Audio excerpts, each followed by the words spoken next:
This is MacroVoices, the free weekly financial podcast targeting professional finance, high net worth individuals, family offices, and other sophisticated investors. MacroVoices is all about the brightest minds in the world of finance and macroeconomics telling it like it is, bullish or bearish, no holds barred. Now, here's your host, Eric Townsend. MacroVoices episode 390 was pre-produced earlier this month to air on August 24th, 2023. I'm Eric Townsend. This is our pre-produced summer special episode, which features an extended length interview, but no chart deck or market commentary, so that we can give our production team a summer vacation. We'll be back to our regular show format next week when Patrick Serezna, who's rumored to be yachting off the coast of Croatia this week, will return to resume his co-host duties. Generative AI, or artificial intelligence, is all the rage these days. Is this the next big thing on the scale of the internet that's going to streamline the economy and dramatically improve productivity? Or have we already invented Skynet without realizing it, meaning that our days are already numbered? I'm convinced this is one of the most important issues society has ever confronted in all of history. Yet very few people even realize it's happening, or how quickly it's happening right now. The only time I've ever seen society so completely out of touch with the risk of what might be about to happen next was back in late January of 2020, when it became clear to me that a global pandemic was imminent, yet the entire world was carrying on, ignoring the news out of China, and crude oil prices continued to rally into mid-February as if nothing was wrong. Today, we have notable figures like Elon Musk joining in chorus with dozens of lesser-known researchers who spent their entire careers working to advance AI, only to conclude that they'd created a monster which they're now trying to shut down. We tried unsuccessfully to get Sam Altman, co-founder of OpenAI, or another big-name AI guest, but our inability to get them turned out to be a blessing in disguise. Matt Barrie's name isn't as well known as Sam Altman's, but his perspective on AI is probably even more relevant to our MacroVoices audience.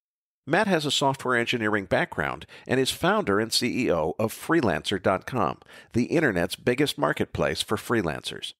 Matt also holds the award for greatest distance travel to attend a MacroVoices live event after traveling from Sydney, Australia to Vancouver just to come and see us. So Matt's not just another voice who's talking about generative AI.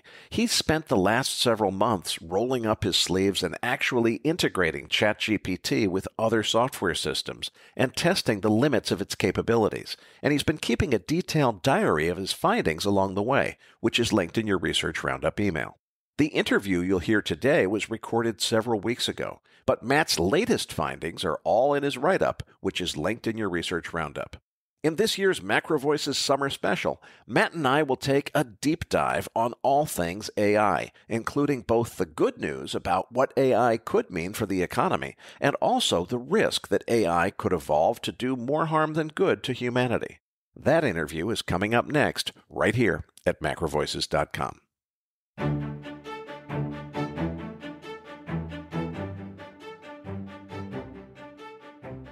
And now, with this week's special guest, here's your host, Eric Townsend. Joining me now is Matt Barrie, CEO of Freelancer.com. Matt, it's great to get you on the show. I want to talk about artificial intelligence. It's a topic that I've been aware of literally since I was a teenager. I got my start in life sneaking into the artificial intelligence laboratory at MIT in the 1970s. So needless to say, a long time ago. AI has been progressing very, very slowly since then, steadily, slowly. Then all of a sudden, about a year ago, something happened, and the progress has been absolutely mind-boggling. What's going on? Well, there's a few things going on, and certainly the last 6 to 12 months have been a wild ride. Probably start off, before we get into the underlying technology, just talking about some of the practical applications and kind of what's blown up there. You know, if you fast forward back as recently as August 2022, last year, you're an illustrator, you're going along fine, business is as usual, you're getting commissions to do art, and a software tool known as Stable Diffusion gets released. Now, I, like many other people, downloaded Stable Diffusion when it first came out, and This is a software package that will take a text string and turn it into an image or an illustration. And you'd download it, you'd play around with it for a few hours, typing in various text strings and tweak a few parameters, and you'd kind of get out the other side some dream-like sort of images. They would be a part sort of Picasso, part Salvador Dali. You could kind of see that the image somewhat looked like the string you'd put in as the input. But it was nothing really more than a toy at that point in time. You'd play with it for 3 or 4 hours. You'd maybe get something that looks a bit artistic, and you'd go, okay, that's interesting, but let's move on. Fast forward 2.5 months later, and another tool came out called Midjourney. And this time you'd type in a text string and something magical would happen. You would get highly artistic, almost photorealistic images come out the other side of anything you would type in, anything. And all of a sudden, the entire design world changed. And subsequent releases came out of this tooling, and it's been absolutely incredible. You can type in, my niece can type in any sentence now and get out a hyper-realistic, high-resolution image of anything. And this is like an atom bomb dropping on the design industry. And subsequent evolutions of things like Adobe Firefly, and you can now take a graphical image of someone's face, and which is in 2 dimensions, and you can twist it and turn it around and see the back of the head, even though the back of the head was never captured in any photograph ever. You can take an image of a scene and you can zoom out of it, and the AI will infill in full photorealism as you continue to zoom for as long as you like. Something crossed what I call the uncanny valley, where this is a concept in computer science where if a human sees a picture of another human and it's very, very primitive, you've got very low affinity with that image, then over time as the quality of that picture of a human improves, or it might be a robot, something in the physical world, as the quality of the representation of the human improves, we build affinity. Then it gets to a point where it becomes very unsettling. For example, in a horror movie where you see obviously something it's quite fake, but it looks like a human, but not quite a human. And then you have this big trough where the human brain feels very much at unease when it sees a picture of that human, because it's kind of close to a human, but it's not actually a human. And then when you come at the other side of that uncanny valley, where you look at an image and it's photorealistic and you know it's human, you know it's real, and you build that affinity back up again. And something has happened in design where the AI was producing images that kind of look okay, not great, what have you, and then all of a sudden leapt forward and were hyper-realistic. And illustrators are there scratching their heads going, do I have a job still? Because the software now can illustrate as good as any illustrator out there, can take a photo as, a representation of a photo as good as any photographer out there in the world. And there are serious questions about what the future is of the design industry. And this sort of leap that's happening in artificial intelligence is happening not just in images, it's happening in all sorts of other modes of communication. For example, text and chat. I'm sure many of your listeners have already played with ChatGPT, right? ChatGPT is a chatbot where you type in a sentence and it will chat to you, and you can ask it to write an essay for you. You can ask it to solve a problem for you. And something happened also around the same time where it went from a toy where you would ask it a question, like write me a poem about a particular topic, and it wouldn't quite rhyme, or it wouldn't really make too much sense, but you could see it was trying. An interesting little novel toy, to something now where you can get ChatGPT to write at a level that exceeds probably the average human by a substantial amount. It can write for you a stock purchase agreement for a Series A stock subscription or financing that's happening. You can get it to answer questions that are at the level of university students would face in their assessments. It's now passing the top 1% in verbal in the graduate recruitment exam, which is to get into college in the US. It's in the top 7% of the SAT. It can pass the bar exam to become a practicing lawyer. And it's doing this in leaps and bounds across all ranges of human endeavor. And it's doing it in a way which is really magical, incomprehensible, unpredictable to the inventors that have been working on the AI, and frankly, quite shocking. Matt, what happened that caused the pace of progress to change so quickly? We went from progress on AI every year, steadily enough, to all of a sudden leaps and bounds. Actually, I think one of the imaging companies that you talked about went through from version 1 to version 2 to version 3 to it ends up at version 5.1. Version 5.1 came out like 4 months after version 1. So the software development cycle has been shortened up. Does that have to do with the AI programming itself? That's right. There's been a fundamental breakthrough in the underlying artificial intelligence technology. I mean, that particular company you're talking about is Midjourney. Midjourney version 1, you'd say draw a picture of Eric Townsend and you'd get, kind of a stick figure. Version 2, you'd get a nice little coloring in that looked like maybe a 5-year-old did it. Version 3, you would probably get the art you'd see from an average artist down a fair. Suddenly, the leap from version 3 to version 4, and you've got hyper-realistic photo quality, picture of Eric Townsend. And then version 5 came out and was even enhanced from there. And now it's going in all sorts of crazy directions where you can open Eric's mouth, you can lift his hand up, you can twist him around, and it fills in all the detail. The key innovation that happened here, effectively, in the space was a breakthrough by Google called the Transformer. And what the Transformer did was it allowed artificial intelligence models to consume large amounts of data to train. And as it consumed more of that data, it got substantially better. So what essentially is happening is these models take a large data set, and by large data set, I mean something like 10% of the entire internet. And after training on that data set, you can give it a new input sequence, say an input sequence of text. And effectively what they do is predict the next word. So I can feed it in a sentence and it'll predict the next word, or I can ask it a question and it will predict the next word of an answer. And then the next word after that, and the next word after that, the next word after that, and so forth.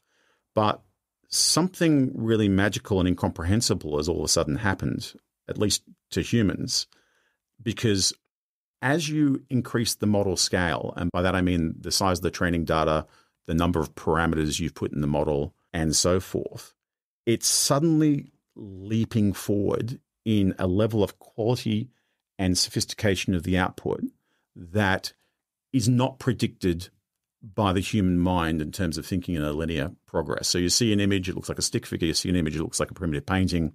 You see an image, it looks kind of okay, and all of a sudden it just leaps forward to photorealism.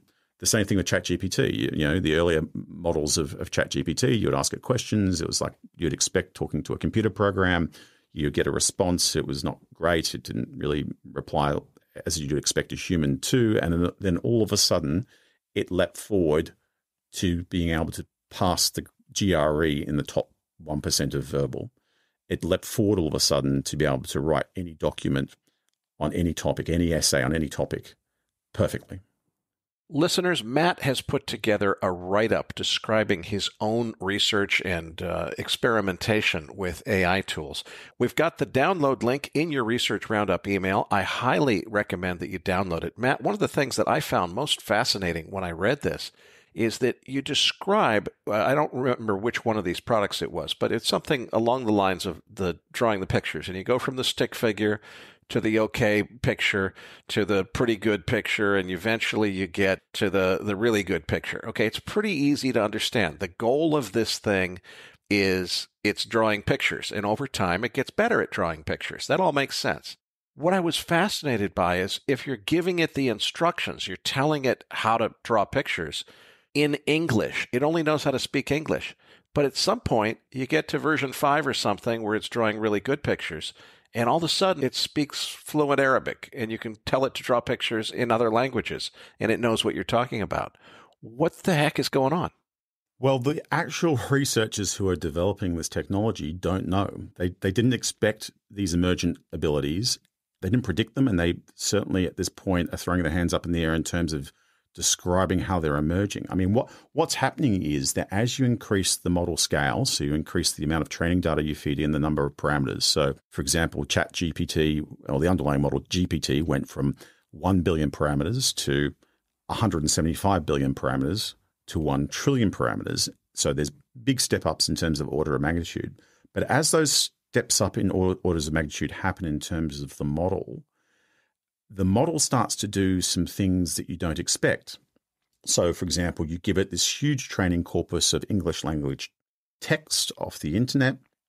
Of course, in that English language text, there's going to be other languages in there because you're not actually going through and curating it heavily. You just basically got a giant web scraper that's scraping down the internet, but you're training it to answer questions in English. That's what the training is doing. So you're training it, and then you're increasing the model scale by an order of magnitude of training data, an order of magnitude in terms of complexity of the model. And you step it up, you step it up, you step it up, and just all of a sudden, this model that you've trained in English starts answering questions in Persian perfectly. And nobody knows why. And we're seeing all sorts of emergent abilities, whether it's manifested in, the image that's drawn in Midjourney doesn't look that realistic, and then boom, suddenly it is photorealistic. You're seeing these leaps that are happening in the last 6 to 12 months, where as the models have managed to scale up in terms of compute power, in terms of complexity, these magical things are happening. The model doesn't know arithmetic.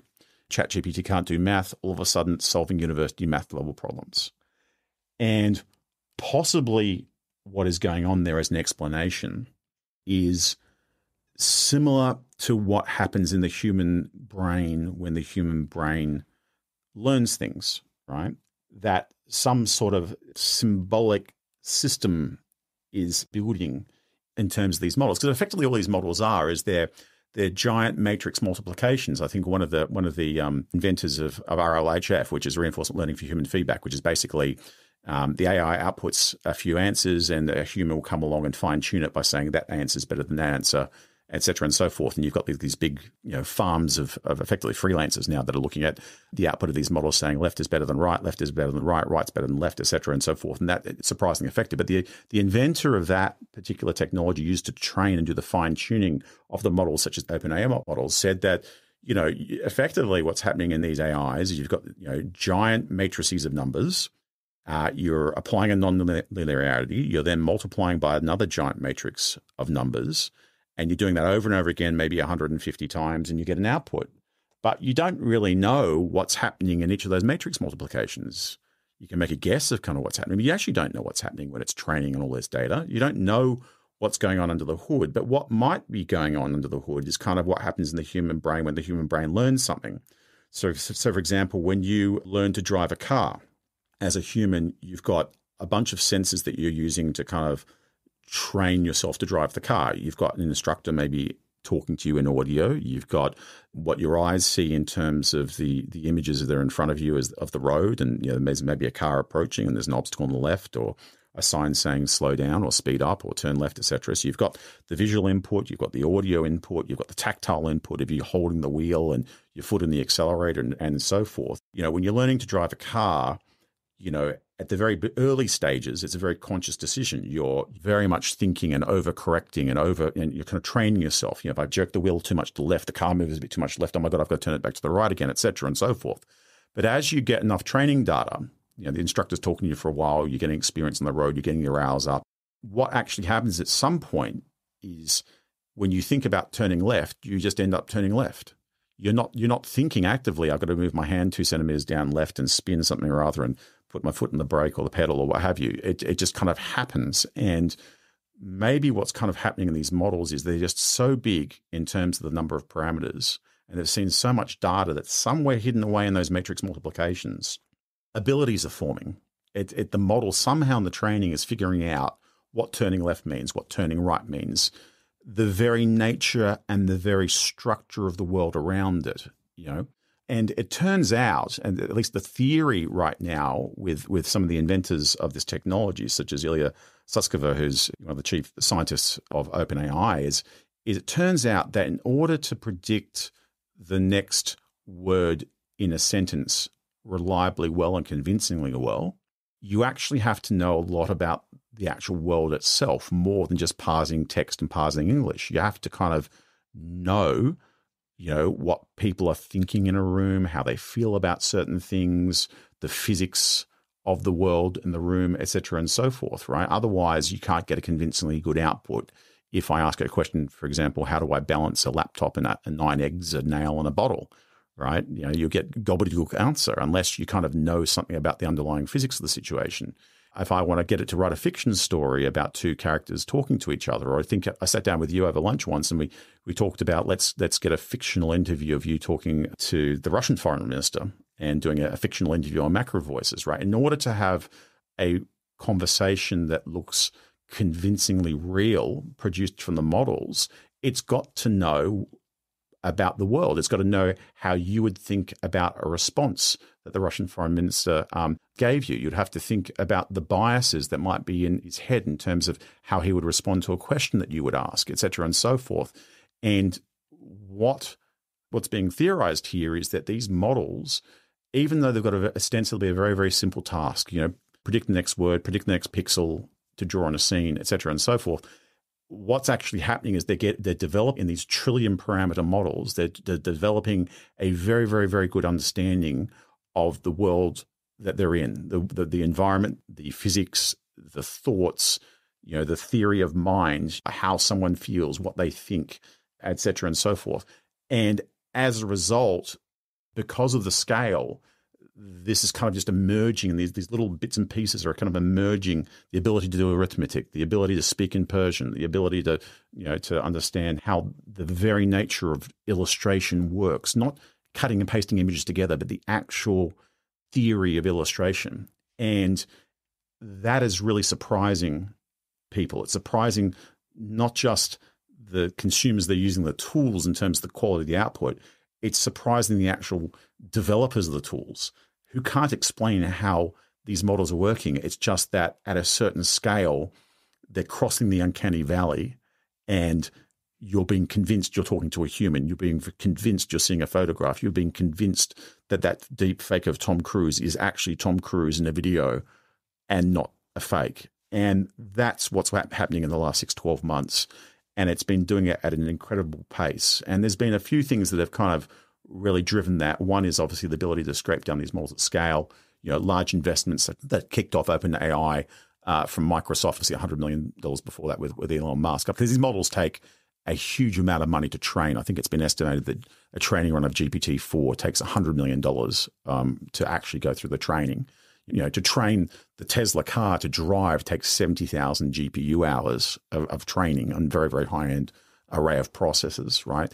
And so the scale has got there, and then the underlying technology of the transformer model has allowed the AI to train at scale, because the transformer, effectively what it does is it allows to look at data across great distances from other data. So in the past with neural networks, when you were kind of breaking into the MIT lab and so forth, you had to kind of feed in data sequentially, and it had to kind of remember kind of where it was. And as a result, it couldn't really remember that much, and it was very slow to train these models. What happens now is it can kind of jump around the data because it knows the positional encoding of all the data at scale kind of when it comes into the model. And so it's allowed it to basically look across data at large distances, and combined with the compute power, combined with the training sets, these emergent abilities have kind of come out of the models, and it's just doing it in a way that is just mesmerizing everyone, because it's not in a linear fashion. It's a super linear fashion. It's leapt forward with such an improvement that it's startling. It's startling its very creators, and you're getting some very, very interesting responses from like the godfather of effectively neural networks, Jeff Hinton, who suddenly quits his job at Google and proclaims, I had to leave Google to be able to talk about the dangers of AI. And by the way, I potentially regret my entire life's work. Well, we'll definitely come back to the risks and dangers before we're done here today. But for now, I want to stay focused on this idea of the acceleration and the acquisition of these new skills. Now, if I'm understanding this correctly, the inherent nature of anything that's growing exponentially is that it tends to befuddle humans, because our brains are not good at processing exponential relationships. So what happens is it seems that things are going very, very, very slowly, painfully slowly. Then they finally start to pick up. And then at the end, it's an acceleration acceleration to just, you can't believe how quickly it's going. But the thing is, Matt, if this is in fact an exponential progression, in other words, we are increasing the pace that these models are learning exponentially, what that means is that the last 6 months only seem fast now, and the next 6 months are going to bring even more faster advancements to this space because we're seeing an exponential progression here. Is that what's happening, or am I misinterpreting that exponential relationship? That could very well be what's going on. It could be that we're at that sort of knee of the exponential curve. I mean, there's a classic example. But doesn't that then imply that we're not very far away from the point where humans can't even perceive or keep up with the complexity of what's going on? The AI is growing and transforming and becoming something, different than its prior self, in a way that's occurring so quickly that we humans can't even tell what's happening. So what we're talking about here is effectively the essence of the singularity. And the singularity is a concept that Ray Kurzweil and other proponents have talked about, where technology over time accelerates. And, while it can be quite slow over time in terms of how we perceive it, I'm pretty sure that everyone, at least in the last 20, 30 years, is through the advent of the computer and now AI, people have, I think, can perceive that the world is moving faster and faster around us in terms of technology. And the thesis around the singularity is that at some point, the advances in technology outstrip the ability of the human mind to comprehend it. And you get this sort of limit up in terms of scientific advancement and technological discovery that moves so quickly that humans can't keep up. And at that point, the singularity happens. And then there's this whole thesis about, at that point, does the human mind and computer somehow merge, which is what Elon Musk is trying to do with Neuralink, find a bridge where the wetware of the human brain and the software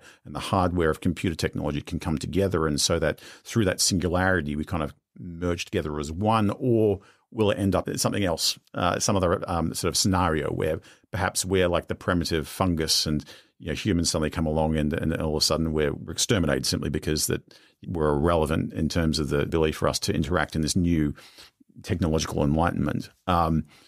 It could very well be that we're at that near that curve. I mean, the human brain is not very good at predicting exponential things, right? It's designed for linear things. It's designed, over years of evolution. You see a cheetah running, and the cheetah, goes behind a hill. Your brain is designed to do the linear interpolation of, oh, gee, the cheetah is going to come out the other side of the hill and maybe come after me.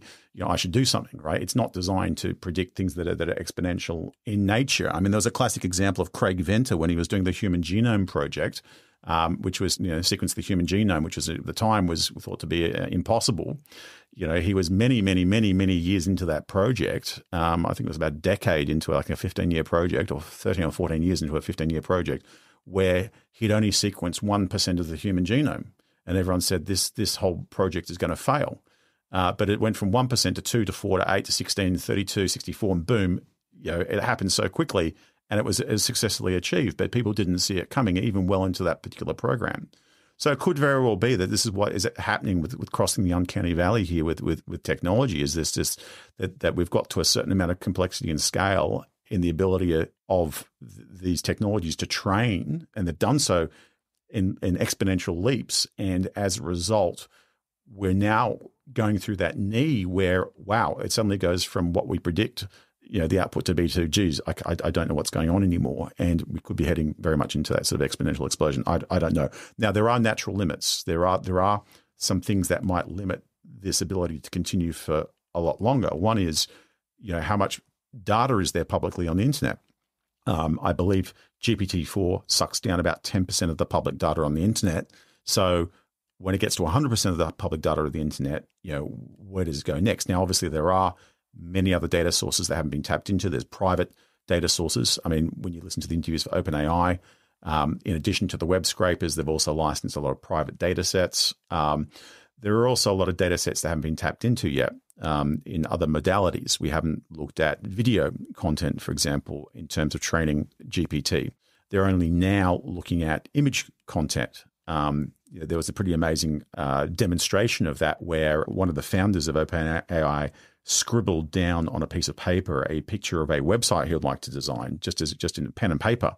and then fed that into GPT-4 with the image modality added, and all of a sudden it programmed a fully working website just off a scribble, right? So there are certainly a lot of things to come with plugging in other data sources that haven't been looked at. There's a lot of contemporary data sources that get generated all the time, such as people's conversations in chat rooms and Discord channels and so forth. There's stock prices, there's geospatial information, there's information from the electromagnetic spectrum that is outside the realm of human senses. We haven't put in haptic data in terms of how touch works or smell and so forth. So there are a range of other data sources. There's also a lot of private data sources, and let me tell you, there'll be a lot of temptation to tap into them, such as everyone's email and the G Suite and your computer hard drive at home and all the data on there, and what you've got on Facebook and social media and this, that, the other. And I could imagine that these data sources start to get tapped out, that maybe the freemium versions of this software, that you've always got to question, if you're free, what is the business model? Maybe you're the business model. Maybe in the terms and conditions, sneaking in the future for the next version of Gmail might be, well, if you're using the free version, not the paid version, we can maybe pick at your data a little bit. We don't do it in a very obvious way in terms of letting people query what's in Eric Townsend's email, but we might do it in a way where we use it for training in an anonymized way to kind of get a bit of a leg up and advantage, because we're kind of running out of the public data sets. There are also another bunch of limiting factors that might happen in terms of the data sets, in terms of the internet going dark. You're seeing this whole phenomenon now where a whole bunch of websites are really upset that their data has been put into the training models. I mean, a classic example there is Getty Images and ArtStation suing Midjourney because they're pretty sure that they've been scraped as part of the data set in terms of training to do these amazing illustrations. And so many sources of data on the internet are explicitly banning their content from being scraped by AI, or introducing tariffs, or going dark in some other way. There's a lot of controversy going on right now with Twitter, because the Twitter API all of a sudden is incredibly expensive. I think the starting point now for using the Twitter API is $42,000 a month. In the last 2 or 3 weeks, there's been a whole explosion in anger over at Reddit. Now, Reddit is a very, very, very large website on the internet, which has got a subreddit or a conversational forum where anyone can chat about any particular topic. So I can talk about history, I can talk about biology, I can talk about, there's even a whole chat group about the war in Ukraine. There's probably a MacroVoices chat group. I haven't had a look, but there's obviously a lot of content there. And the AIs are sucking down every bit of data that they can possibly get access to do the training, because the scale at which these models are reaching now is huge. And what Reddit's done is it's come along and said, we're going to start charging in terms of the API. I think it's at like 2.4 cents per 1,000 queries. And that's caused a huge uproar, because there's a bunch of community developed apps which make Reddit an easier browsing experience, or provide some tools or functionality that Reddit doesn't have. And one of the most popular apps there was one called Apollo. I think they kind of figured out that under this pricing model, it will cost them $20 million a year to get access to the Reddit data. Now, what's going on there is that it's not Reddit just going, okay, I want to make some more money. I've got to figure out a way to kind of squeeze our user base to kind of generate a bit more revenue. This is in direct reaction to the AI. It's in direct reaction to the AI sucking down these data sets and using it for training, and in many circumstances as well, invalidating the business models of the companies it's sucking it down from. There's a company called Chegg, which is a textbook company, which lets you kind of rent textbooks, and you can also rent online textbooks, et cetera, and so forth. The AI models have sucked down all the textbooks of the world and basically rendered the business model fairly irrelevant, because now the textbook's in ChatGPT and it's available for free, and you don't need to go pay someone to go get your online textbook. So there's things like that might limit it. There's regulation that might come in terms of access to data sets. I know that Europeans love to regulate any access to any particular data.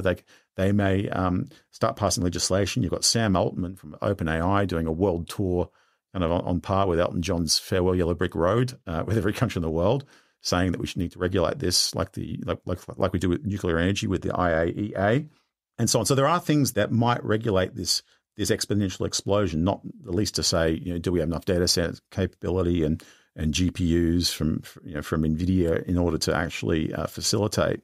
But there are also a lot of data sets we haven't even tapped into yet. And one of the interesting data sets I saw just recently was that some researchers have managed to get a magnetic resonance imaging machine and take brainwaves of humans being scanned going into that machine. And using GPT, they've actually managed to reconstruct the image of what you're thinking, your thoughts, while you're going through that particular machine. And that's another, I mean, you can imagine, that's another signal source that hasn't been thought of yet. And, it seems like that's a pretty scary data source, but you can guarantee that the US government will figure out a way to get access to it. I mean, when you're going through customs in the future, I can guarantee you they'll find a way to kind of tap into your thoughts and plug that into the machine to understand kind of what your intentions are coming into the country. So it is crazy times.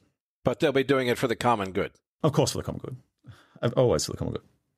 Matt, let's come back to the capabilities of these generative AI tools like ChatGPT today, what they can be used for, and how they're being used. And it seems to me that one of the things that's likely to change, just from reading your write-up, is it used to be that there were a lot of skills that, you had to go pay for. If I'm writing a book and I want somebody to illustrate that book, I'm going to need to hire a professional illustrator who's a really talented, at drawing things. Well, from what you're saying, it sounds like that was yesterday's model. Now, I'm actually better off if I hired the 17-year-old kid that was the apprentice to that illustrator last year, but it's a tech-savvy 17-year-old kid who knows how to use ChatGPT. They can use ChatGPT in a prompt that drives Midjourney. So you're using ChatGPT to create the optimum Midjourney prompt in order to have Midjourney draw a picture for you. And all of a sudden, nobody needs the illustrator anymore. Seems to me like there could be entire segments of the economy where we don't need people anymore, and where much lower skilled people would be able to do the same job just by using the AI tools to automate doing something that they didn't know how to do themselves. Certainly. There are challenging times ahead. Any white-collar job at this point that's being done with a computer, there's a chance the AI already can do that job, at least for highly specialized tasks in a very specific scenario, do better. When we interface as a human with the computer, we're typing on a keyboard, right? And that's text-based sort of interface. And the models now are at a scale where they've kind of seen everything on the internet, or about to see pretty much everything. They've seen 10% of the internet, soon to be 30%, and then eventually everything on the internet. So they've read every textbook, they've read every manual, they've read every online conversation about any field. And you're seeing leaps across this uncanny valley across every, white collar job you can think of. I mean, for example, there was a study done recently with medicine and general practitioners, whereby they compared the responses of GPT to that of GPs just seeing the average patient coming in with a cold or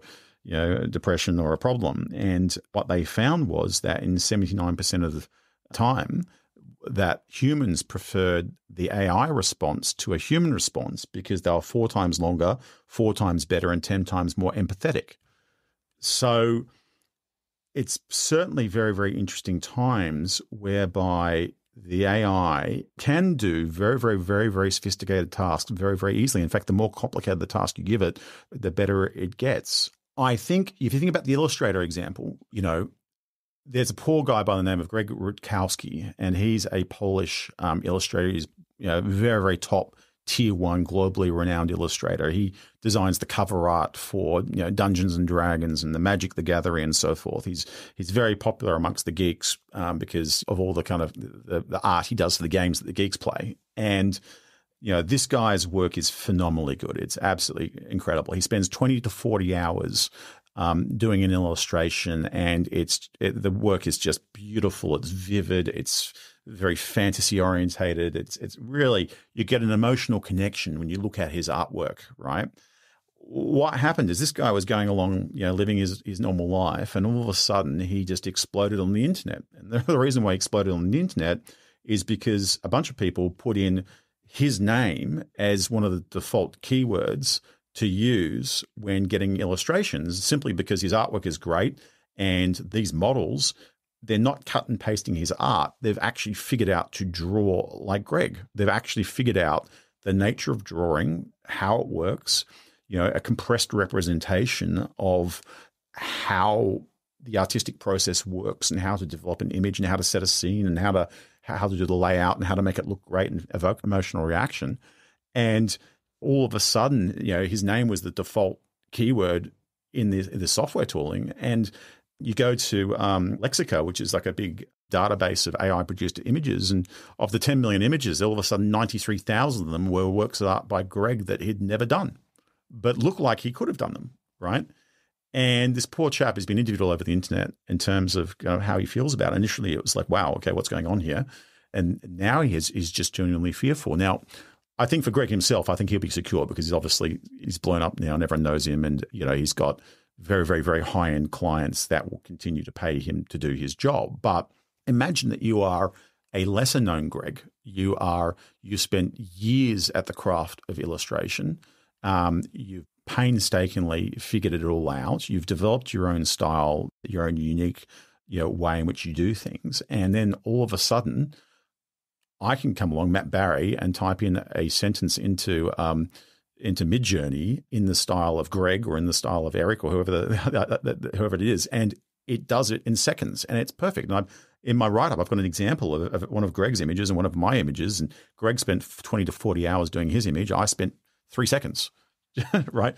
And it's shocking. And then you think about all the sort of tier 2 artists and illustrators that are trying to generate a living from doing this. And in the future, while high-end clients will still potentially want to do commissioning, I mean, at the end of the day, cameras didn't put painters out of the job, but it certainly did shrink the market for you being a professional, portrait painter, right? If you're at the very high end, yeah, sure, you're fine.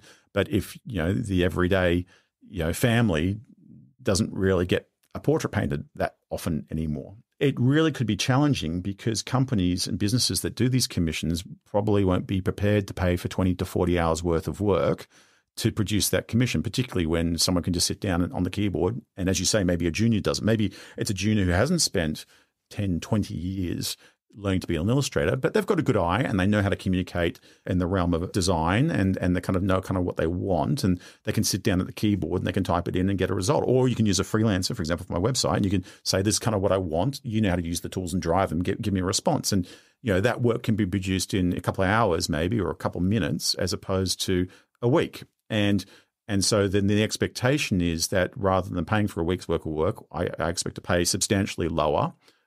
So the losers might be your traditional sort of middle class, and the middle class usually tends to lose all the time. But then you think about who potentially might be the winners of this, right? And the winners of this, obviously, the companies that consume this content can now get it done faster, cheaper, better, high quality, on demand. And then you think all the low-skilled workers, the unskilled workers, the juniors who haven't spent the 10 years of training, or you could be the small business owners that don't really have a big budget and want to sit down and kind of figure out for themselves, or maybe someone who just has an interest in the space and not skilled at all. Suddenly you've got this massive supply coming in of highly skilled talent from humans who are now powered by AI tooling. And so regardless, these images can be produced faster, at lower cost of production, and delivered at a much better price for the consumers of that particular work. And you're going to see this everywhere. You're going to see it in legal, where a law firm, Law Frazee, they bill out in 6-minute increments up to $1,200 an hour. Anyone who's paid for a lawyer before, and God knows I spent way too much money on lawyers, you tell them to draft a document, and what you actually get back at the end of the day is you get your document, but you also get a telephone bill thick in terms of what they actually did in order to produce that document. So I'll typically read through that and go, okay, received email from Mr. Barrie, read email from Mr. Barrie, 30 minutes, had conference with partner for 1 hour and a half about email from Mr. Barrie, drafted a response to Mr. Barrie, to ask a question for another half an hour, Mr. Barrie responds, read email, 6 minutes, started drafting document, spoke to partner, had conference, confirm it, this, that, the other, what have you. And you get your document back, but you've paid thousands and thousands of dollars for it to be written. Now you go to ChatGPT, or you go to a junior or a paralegal, maybe someone who's not even a lawyer, a paralegal who knows what to put into ChatGPT and ask the right question to get the right response. And that document is produced instantly. And it's of exceptional quality because ChatGPT has read every single version of that legal document that exists on the internet. And it's not just doing cut and pasting. It understands the very structure It's read the legal code, and it knows the structure of drafting, and it knows how to piece together these documents from the fundamental first principles, the actual theory itself. And you'll see this in every field. And it will have a tremendous impact, I think, first in the roles that are very task-based in nature. It may be very highly diversified series of tasks. So, for example, it might be like a GP who sees a whole range of people with a whole range of ailments, but the actual job is very task-based because every 15 minutes or half an hour, there's a consultation. Someone comes in, I've got a problem. What's your problem? Don't you have a problem? Okay, let me figure out a response to the problem. So that job is essentially a very, very, very task-based role, although there's a very, very large universe of tasks that they have to do. Now, obviously, the AI can't put a Band-Aid on your or pull a splinter out of your finger. So there's some things the AI won't be able to do. But for a lot of those task-based questions, it can be solved very, very simply and better than many humans through software. And certainly, there's some studies on this that show that the higher paid the role and the more specialized the role, the more at risk it is of AI. So if you're a very, very high-end specialist in looking at X-rays or MRI scans or something that's very, very, very highly trained, highly specialized, but very task-based, they're the roles that are most at risk. And so what I kind of worry about here a little bit is in some regards is that the AI is kind of going for the jugular straight away. When you traditionally think about automation, you traditionally think about what are the repetitive, boring things that are kind of just following instructions that a computer can do better. And what we'll do is we'll write a software program to do that.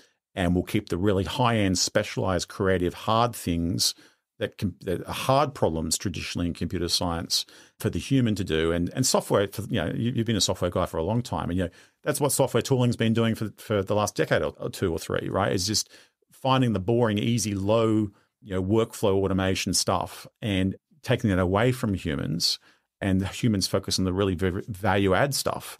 The thing that's happened in the last 6 to 12 months is the AI has gone for the jugular. It's doing those highly specialized, very complicated tasks first, solving them. And if you then think about the workflow, right? Think about the workflow for design where you're commissioning an illustrator. So I've produced a game.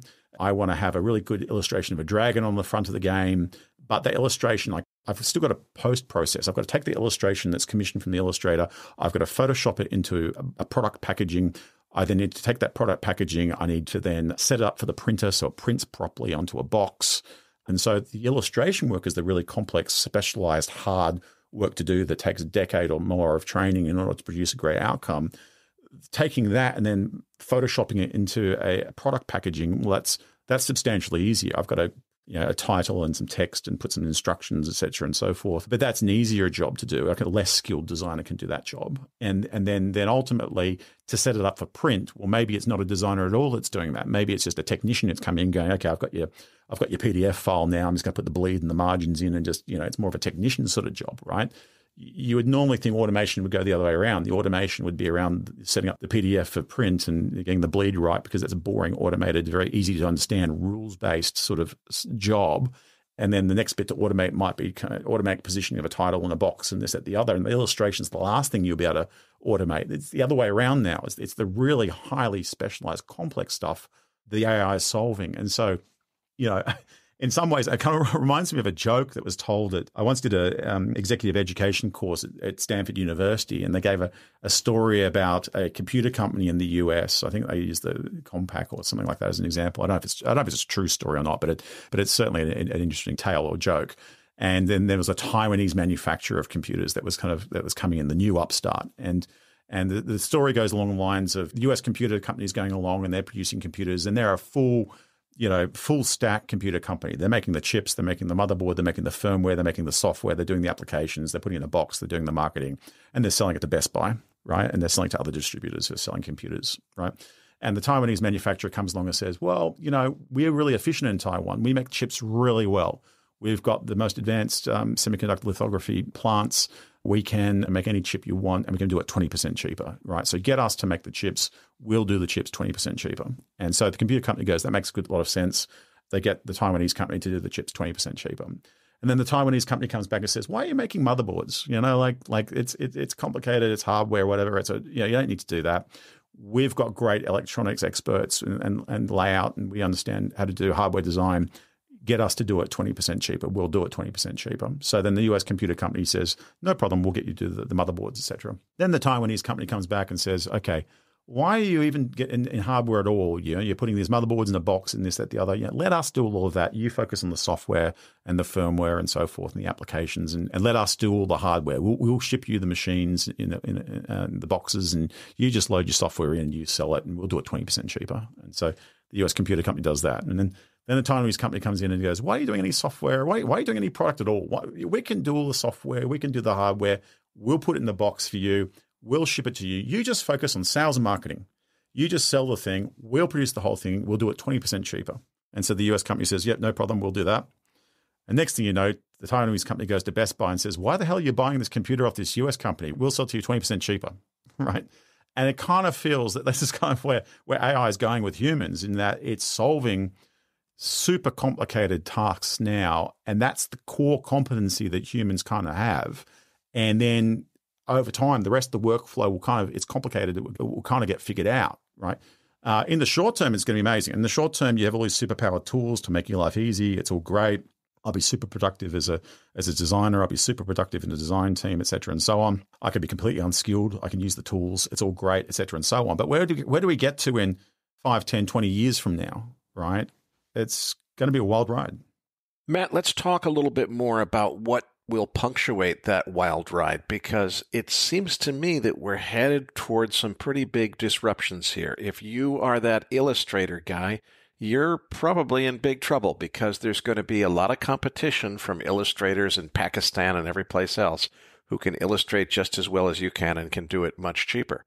But there's also going to be a risk of, the kid next door, the 17-year-old, your own kid, might actually, go into business and compete with you and put you out of business, because your kid, who has no skill other than knowing how to use ChatGPT and how to use ChatGPT in order to get just the right Midjourney prompt set up, has actually done a better job of setting up a graphic design or illustration business on the internet than you've done in 20 or 30 years of your career, because they were able to use those automation tools.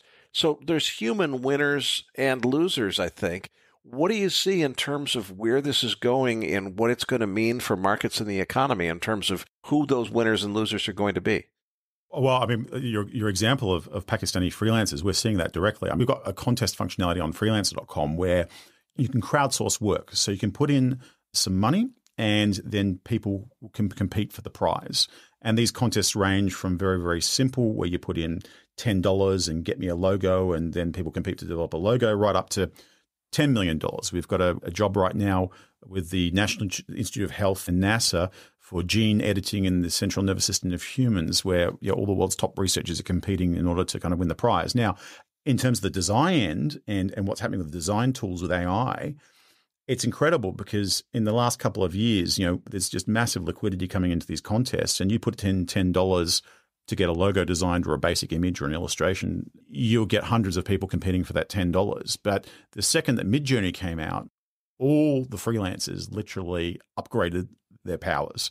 They all got access to the tools. They all started, downloaded Stable Diffusion or DALL-E or whatever it was. And all of a sudden, these contests, you would have 300, 400, 500, 600 entries, and the quality was just at the elite level. So the winners here are obviously the businesses that want to get this sort of work done, because you can get it done faster, cheaper, better, and you've got a whole variety of choice in terms of kind of the product that you receive. The losers are the traditional middle classes, the Western workers, the Western service providers who have to, charge a high amount for the work they do because they've got high living costs and high living standards.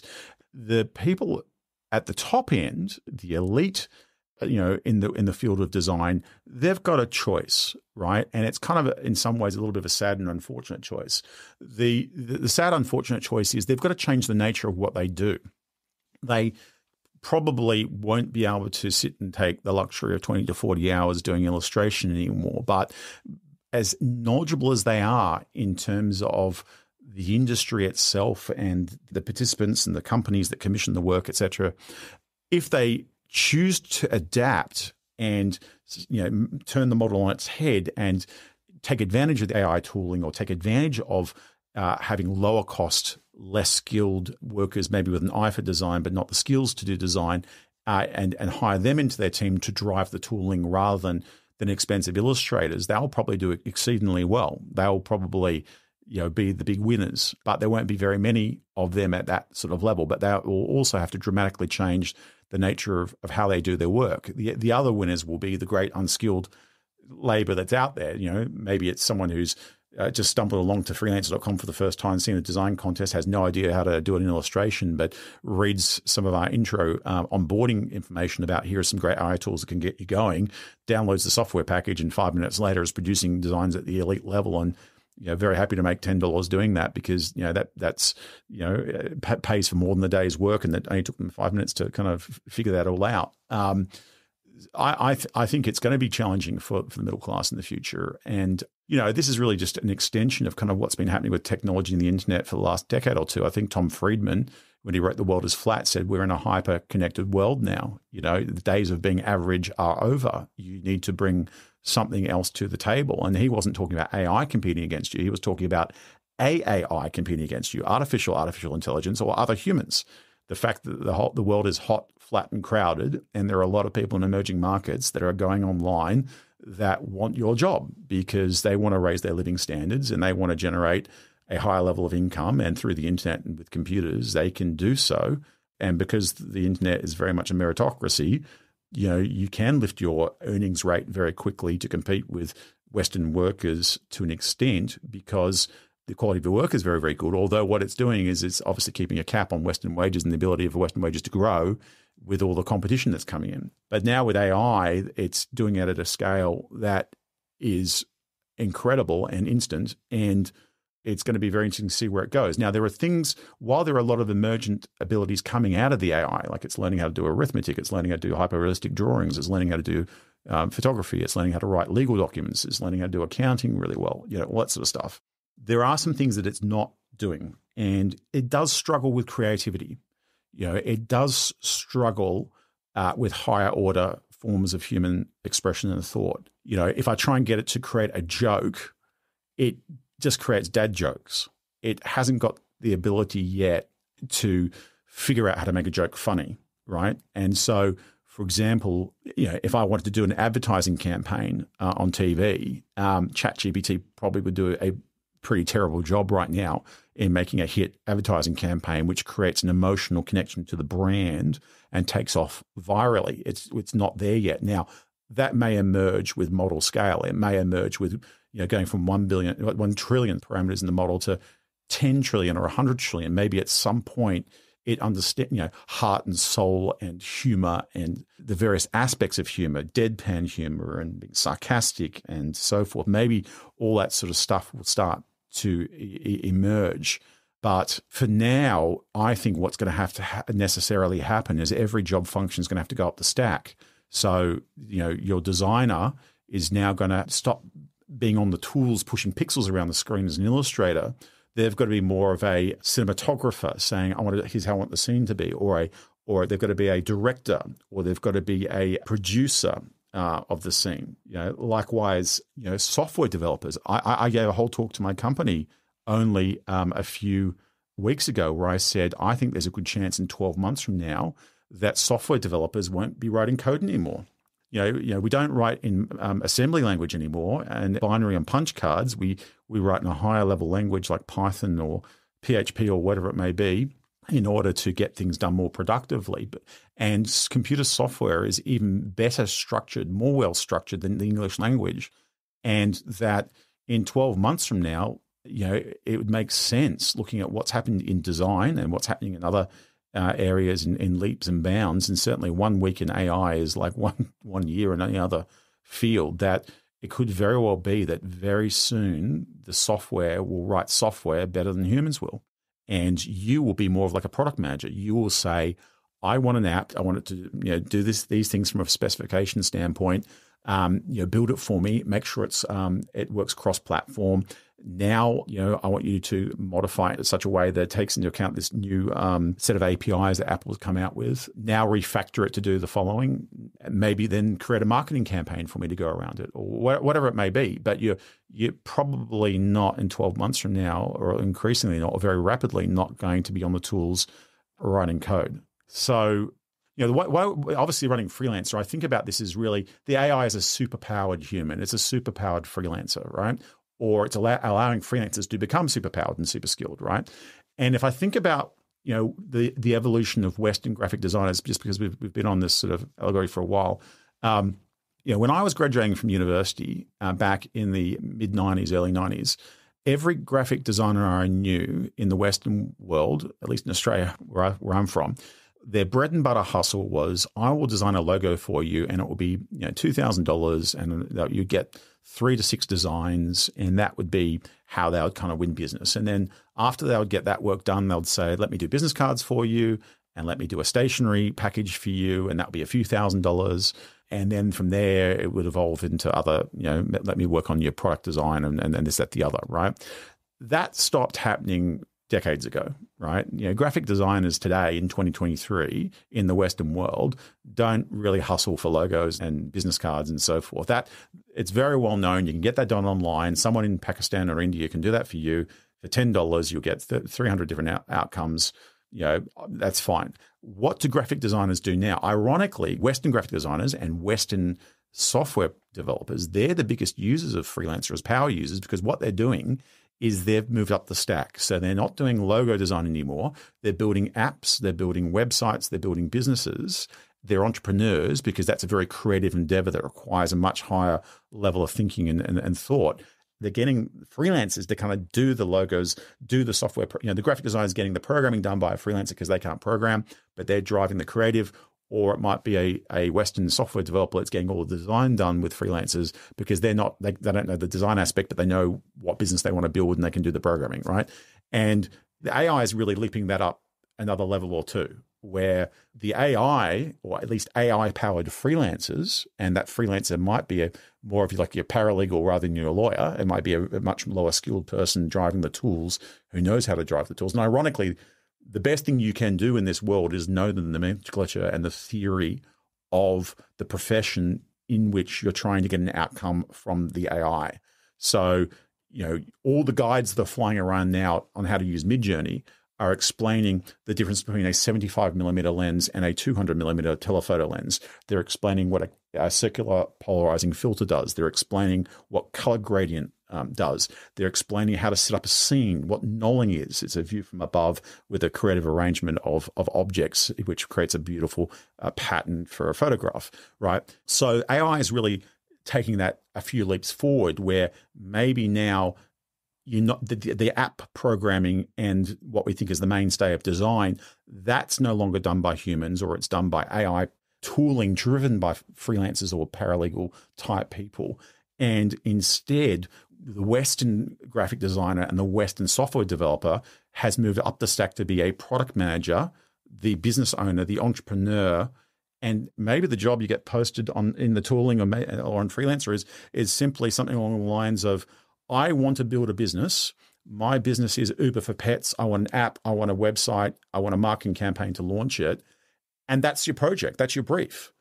And the tooling is smart enough to just go, okay, well, I know you need a cross-platform app built in React.js that's on Android and it's on iPhone and it works for desktop and it works for mobile web, and it just makes it. And there's just an incredible leap in productivity and an incredible leap in terms of what happens. And the challenge is going to be for the traditional, your middle-class Western sort of service providers and so forth and business owners is the world is getting hyper-competitive, and hyper-connected. And you've got to jump up 2 levels of magnitude in terms of your operating capability. But you've now got this productivity coming through from the tooling, which is at a level you've never imagined before. You literally can just sit there and just give very, very, very high-level instructions, and a lot of stuff happens underneath the hood. I want a Uber for pets, and underneath the hood, not only is it building all the products, but it's building a whole support infrastructure in order to answer customer queries about that particular product or service in voice, video form, chat form, what have you, and so on. So it's certainly crazy times and certainly hyper-competitive times. And yeah, it could very well be, as you mentioned, the 17-year-old kid next door who's built a competitive business to you and just knows how to drive the tooling and get the outcome a bit better, knows nothing about the domain expertise or have the interpersonal relationships or the experience, the education that you've had, but just knows how to drive the tooling at a very, very high level and a very competitive level in terms of the briefing, and then is getting an incredible outcome. Well, you think about it, a lot of professions, particularly law, work this way. You talk to the lawyer who supposedly got decades and decades of experience and insight and so forth. But then what they do is they assign paralegals to basically take boilerplate documents, and they have one for every imaginable contract, and they fill in the blanks with your data, and they change the wording of just a few clauses here and there in order to cater it to your needs. That's a repeatable process that can be followed. That means that an AI can do it more efficiently than a human can with less errors. So it seems that we're headed toward an environment where a lot of less skilled people are going to be doing more highly skilled work, and a lot of highly skilled people are going to be left out of luck. That's right. I mean, if you take the legal example, it's actually quite funny because in the headlines in the newspapers here in Sydney just recently had the CEO of Australia's largest law firm came out and gave an interview, and the interview was, we're getting a lot of feedback from our clients at the moment that maybe billable hours isn't the best way to express how you're providing value to us. Now, I don't believe that a single client has actually said that to them, but they can see the writing on the wall with billable hours. If you think about a law firm, a lot of lawyering is drafting. It's delivery of documents. It's something tangible the client can see, because when a client gets their telephone directory bill of all these discussions that in 6-minute increments that the lawyers have had amongst themselves in order to craft that document for you, I don't particularly think when I see that bill that I'm getting value. I'm going, why am I paying for you to sit around and chat to each other about drafting a document? I should just be paying for the document, right? Now, of course, in a ChatGPT world, where it's seen every legal document known to man, read all the legal code, all the legislation, read every university course online about how to be a lawyer, read every journal that talks about the latest and greatest, every news article, every court case transcript, et cetera, and so forth. And it's not cutting and pasting. It really understands what is going on like a human would. You think about the law firm, how's the law firm going to change? Well, for a start, you're not going to need so many junior lawyers doing drafting, right? Every service provider business model really has it. The partners come in, they razzle and dazzle you in terms of all the things they're going to do, and then a week or two later, you're being passed off to juniors, right? That's kind of how it all works, whether you've got a PR firm or you've got a marketing agency working for your software development or what have you. But in a legal firm, you won't need so many junior lawyers doing the drafting. You may have paralegals just who know how to punch in the right words into the software to get the right outcome, because you've got to be able to communicate what you actually want, because there's all these different variations. I mean, the English language is very imprecise in many regards. And if I say I want an employment agreement, that could mean a whole spectrum of what an employment agreement means. Is it an employment agreement for a relatively junior person doing office admin, or is it an employment agreement for a CEO? There's very different things that you put in these agreements, right? So you're going to need to have someone that understands that to drive the tooling to get a good outcome. But it won't be someone who's gone a very expensive lawyer. I mean, the top law firms publish what they pay their graduates. And, Sullivan and Cromwell type lawyers, they're getting $190,000 a year as a graduate, right?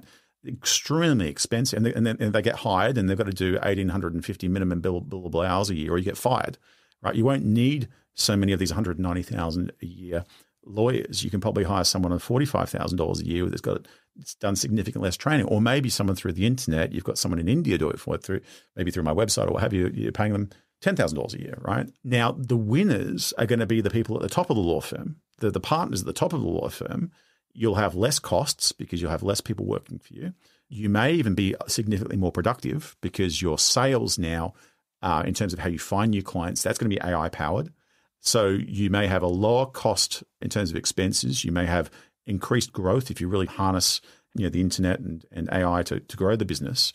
And the AI for now, at least for now, at the very, very top end of lawyering, right? We're talking, the negotiation, the wheeling and dealing, the interpersonal relationships that are needed in order to achieve great outcomes, the equity financings, the IPOs, that sort of stuff, right? Like ChatGPT is not going to replace that. It's going to replace the middle, drafting employment agreements, stock purchase agreements, cease and desist letters, conveyancing, all that sort of stuff. And so these law firms may get incredibly profitable for the partners. The people at the top are doing extremely well. The people in the middle get thinned out dramatically, and then there's a lot of low-skilled people who are kind of really driving the outcome from the actual workforce that's working on the actual meat of the body of work that the law firm does. Let's move on to what can go wrong, and I certainly think that the answer is a whole lot. I want to cover a couple of scenarios that I've heard about just as I've been researching AI in the last few weeks. One of them is a scenario where researchers were surprised by a completely unexpected outcome where the AI that they were testing runs into a CAPTCHA challenge, one of those things on the internet where it says, click here to prove that you're not a robot. And what it does, unexpectedly, to the complete surprise of the researchers who programmed this thing in the first place, is it can't solve the CAPTCHA because CAPTCHAs are designed to not be solvable by robots. So it goes to one of your competitors' websites, TaskRabbit.com. It hires a human for the purpose of solving the CAPTCHA test for it. The human writes back in the email and says, seriously, you want to hire me just to do CAPTCHAs for you? Why would you want to do that? The AI writes back to the human and says, oh, well, it's because I'm blind and I can't see it and I'm elderly and I need help. That's the reason. And I heard that story and I thought, holy cow, a CAPTCHA is a contraption invented by human beings for the express purpose of saying, okay, we don't want robots to be able to go past this point. For the sake of protecting humanity and humans, we don't want to let the robots do this, whatever thing we're trying to protect with the CAPTCHA. This AI was smart enough to hire a human and delegate what it didn't know how to do. But more importantly, it used tactics of manipulation, deception, and misdirection in order to manipulate the human into taking the job and not knowing that what the human was actually doing was aiding and abetting a robot at working around something that was designed by humans for the express and intentional purpose of preventing robots from going past a certain point. So that's an example of an AI that took it upon itself to defeat a safety mechanism that was intended to protect against AIs or other robots getting into certain systems.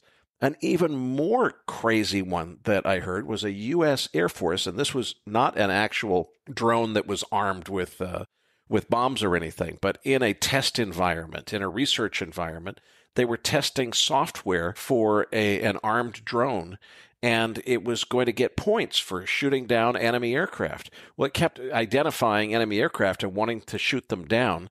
The human operator that was operating this thing kept telling it, stand down, don't shoot that target, and it was not shooting the target. At some point, the AI gets the pattern and says, okay, I'm not going to get any points because this human being keeps giving me orders not to shoot things down that I could have shot down. What does it do? It turns around, it goes back to the home base, it drops a bomb on its own home base to kill its own human operator so that the human operator wouldn't be able to interfere with it getting points, shooting down what are potentially enemy aircraft. So again, it's a situation where the AI is intentionally, in this case, killing a human being for the sake of achieving a goal. This seems to me like it's already completely out of control, Matt. What else can go wrong here, and how should we be thinking about this? Well, there's actually a hell of a lot to unpack there. The first thing I'll say is just about the CAPTCHAs. AI has completely solved CAPTCHAs with the image modality. So what you've got to remember is that when we think about ChatGPT, it's just the text modality. So it's trained on a whole bunch of text, 10% of the public internet in text, and it's developed superpowers in terms of its ability to communicate and interact and produce text output. They've also got versions of the AI which have been trained on images. And that AI has broken all these captures, because the captures are usually a fuzzy little word, et cetera, and so forth, designed to defeat old school image recognition style technology. So the AI will solve these captures themselves and won't need a freelancer to do it for them. And it's pretty scary, actually. There's a famous New Yorker cartoon from 1993. I think we're both old enough to remember it, which was a sketch of two dogs looking at each other and on a computer. And it says, on the internet, nobody knows you're really a dog. And I think in the next 12 months, we're going to have a real problem in terms of on the internet, nobody knows you're really an AI. And whether or not you're chatting over text or you're talking to someone over a video conference or over an audio call or any other form of communication over the internet, I think it's going to be a real struggle to know, is the person on the other side a human or is the other thing on the other side an AI? I think we're going to have a real problem. And those captures at their core are designed to be effectively like a Turing test, like a toll gate to determine whether you're a human and only let humans to go past and to stop the bots. And I think that's going to be a real struggle. And that's going to cause all sorts of spam and scams and so forth on the internet when the AI can just go create accounts everywhere on every social media platform, upload an image. That image is going to be completely fake, et cetera, and so forth. And let me tell you, we are seeing this right now on Freelancer. So I am seeing right now software sign up, upload a profile photo, which is AI generated, upload identity documents, which are CAD renderings generated on the fly, not Photoshop, but CAD renderings, et cetera, and so on. It's all done by software tooling and AI driven. And it's a pretty scary world out there. It's going to be a real challenge to know whether we're interacting with humans or we're interacting with AI in the future. So that's a very starting point. And that's going to cause opportunity, and it's also going to cause threats. Opportunity, because I think opportunity in an annoying way. I think the sales funnel online is going to go AI very quickly. In the next 12 months, your traditional sales cadence of, and you and I have experienced this probably every day, where you get a LinkedIn outreach. Hey, Eric, I've got this interesting thing I want to talk to you about. Then you get a cold email. Then you get a cold voicemail in your phone. Then you get a white paper sent to you. Hey, really want to talk to you about like this podcasting software you should be buying or something or other. And then you'll get like maybe a handwritten thing, sent in the mail, what have you. All of that is an automated sales cadence that's delivered through software like Outreach.io and SalesHood and so on, where effectively you've got a very junior salesperson driving the LinkedIn requests and the emails and the phone calls, et cetera, just through that software. Very shortly, that will all be AI driven. So you may get a video in mail in your email box with someone talking, and we've managed to do this already with our sales team. And there's some guy talking, and you don't realize actually that's an AI model of a real guy. Is both his voice and his likeness, and it's talking, he's blinking, he's moving his head around, but it's actually not a real person that sent you that video in mail. It's a ChatGPT driven script, which has sent a video embedded with a white paper, and that white paper has been written by ChatGPT, but it's hyper personalized, hyper specialized to try to sell you specific podcasting software specifically for MacroVoices, specifically based upon listening to all the transcript of MacroVoices in the past and knowing your interests and your preferences and so forth. But all of that's going to be automated, and we're going to enter an ungodly world of spam, phone calls, video calls, emails, what have you, as a result of not being able to tell whether it's a human or whether it's AI. And then you've got all the bad actors, and all the bad actors, what they're doing with that. And we're already seeing that starting to happen. What I will talk about with using the TaskRabbit Freelancer to solve the capture is that what has actually emerged in these LLMs is that they're very good at using tools. So your example previously of ChatGPT can't draw directly an image itself, but it can write a Midjourney prompt to tell Midjourney to make an image for it. And I've got an example in my write-up, which is in the research roundup, of where you go into the base model of ChatGPT, and ChatGPT was the cutoff date for that was, I think, September 2021, right? So Midjourney came substantially after that up on the world. But there are now plugins, which are tools, which allow ChatGPT to recognize whether it should go to an external bit of a software app or connector in order to do something. And so, I've got access to the plugins, and I said, okay, go read the Midjourney manual, right? First I said, do you know Midjourney, what Midjourney is? And I didn't know what Midjourney was because the cutoff date of the training was too long ago. Then I said, go read the manual for Midjourney. And I had the plugin installed called Web Pilot, which allows it to go do browsing on the internet. I went off and browsed and found the Midjourney manuals and downloaded them all and said, yeah, okay, I've read them. I said, okay, now I want to produce an illustration, right, for a particular scene. And it now knows how Midjourney works and went out there and wrote a prompt to get the illustration done for me. So there's a whole spectrum of tooling now that's available through the plugin marketplace, and it's increasing, exponentially in terms of the tools that are going in there, where you can now access things like Wolfram Alpha, which is like one of the greatest computational engines in the world for mathematics and science and answers and so forth, where it allows now ChatGPT to have access to perfect computation of anything mathematical, anything scientific, statistical, what have you.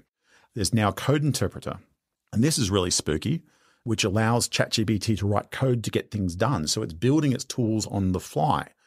I had an example that blew me away of when I was using this because I downloaded a thing known as AutoGPT. And what AutoGPT does is it chains together accesses of GPT into effectively a workflow. So you set it a goal. And in my case, it was actually something to do with finance. I said at the time I couldn't really come up with something very easily. I just kind of said, okay, well, can you go out there and get for me put together a spreadsheet of the gold production that's come from a gold mining company called Perseus Mining. It's a gold mine I've invested in, and just produce a spreadsheet of the gold mining production for the last number of years. And I just put it in as a toy case just to figure out what could it do that. So it had a goal, and the goal was, okay, I've got to create this spreadsheet, and then how do I get to that goal? I've got to go find information on the internet. So it started browsing the internet, and it started downloading random pages, and it found a bit of the data, and it created a CSV file, and it put the gold production for a certain year in that CSV file. And then it went off and it ran across a PDF. Now, it downloaded the PDF, but ChatGPT can't parse PDFs. And what AutoGPT figured out was, I don't know how to read this. I need to therefore figure out how to read this. Therefore, I need to write some software to pull apart the PDF and get the text out of it. Therefore, I need to write some software. And it suddenly upgraded my Python installation, wrote software to parse the PDF and pull out the text to figure out if it was anything useful in that particular file. It pulled out some information, stuck it in the CSV, and then for some reason it wanted to start doing some sort of scientific calculation on that. I don't know exactly what it was trying to do. It queried and realized that I didn't have NumPy installed, so it installed it, which is like NumPy. It's a scientific library. And then it realized it didn't have a thing called Pandas installed. And Pandas is another scientific computing library for Python. And so it did something weird. It Googled, how do I install Pandas? Found a random website that said, this is how you install it. It said, okay, and then installed it. And I'm like, whoa. I started looking at this going, wow, this is kind of Skynet, right? You've set it a goal, and it's just progressively figuring out, what do I do next, and what is the output of that, and did that head further towards my goal in sort of like a gradient descent sort of, or a simulated sort of annealing sort of approach? Like am I heading closer or further away from my goal?